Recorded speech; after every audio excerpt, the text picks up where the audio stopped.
Bonsoir à tous et joyeux Noël en ce 25 décembre. Depuis la cathédrale Saint-Paul d'Abidjan, la messe du jour de ce 25 décembre était présidée par Monseigneur Jean-Pierre Cardinal Coutois, archevêque d'Abidjan. Et le Premier ministre ivoirien Patrick Kachi a pris part à cette célébration de Noël ce samedi. On en sait plus avec notre reporter Patricia Obouetia. Ce samedi matin, messe du jour de Noël dans la cathédrale Saint-Paul d'Abidjan. Monseigneur Jean-Pierre Cardinal Coutois, archevêque d'Abidjan, a livré un plaidoyer sur l'humilité, la paix et les personnes vulnérables. Plusieurs fidèles ont assisté à cette célébration, notamment le chef du gouvernement, le Premier ministre Patrick Kachi. Dans son homélie, l'archevêque d'Abidjan a invité les fidèles à redécouvrir les petites choses de la vie, appelant l'Église à être pauvre et fraternelle et en mettant en garde contre l'indifférence face à la pauvreté. Frères et sœurs, ce constat d'un monde fermé sur lui-même appelle nécessairement à s'ouvrir, à aller vers l'autre, à accepter la main tendue pour nous sauver.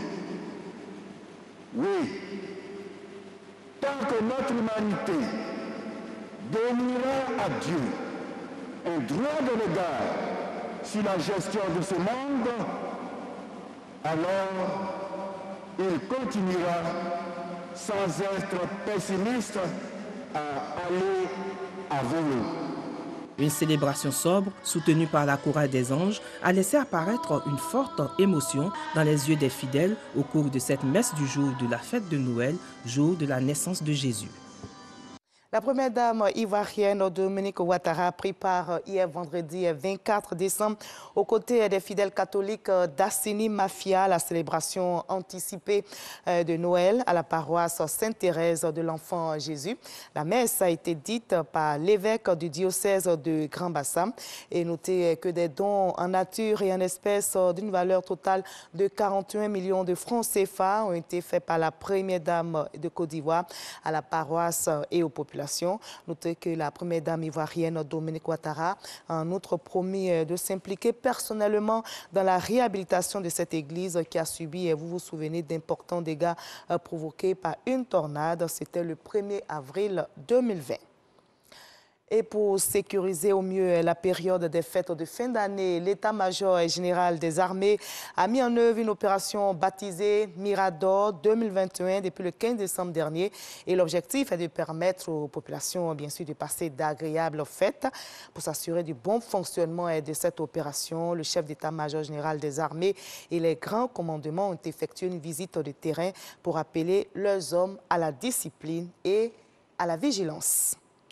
Ce 25 décembre, jour de célébration de la fête de Noël, le pape François lance un appel au dialogue depuis la basilique Saint-Pierre à Rome, devant des milliers de fidèles rassemblés au Vatican. Malgré la pluie, le souverain pontife a prononcé ses bénédictions urbi et orbi à la ville et au monde.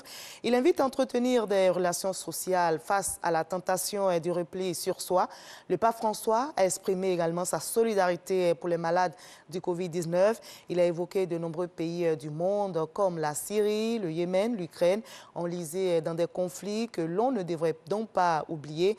Enfin, le pape François a prié pour les femmes et les enfants victimes d'abus ainsi que pour les migrants.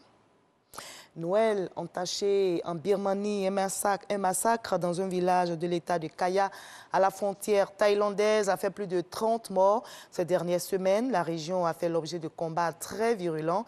Les corps calcinés de près d'une quarantaine de personnes, des enfants, des femmes et des personnes âgées. Apparemment, des personnes brûlées vives ont été retrouvées donc ce samedi 25 décembre. Ces villageois étaient des réfugiés qui avaient déjà quitté leur village à cause des affrontements avec l'armée birmane.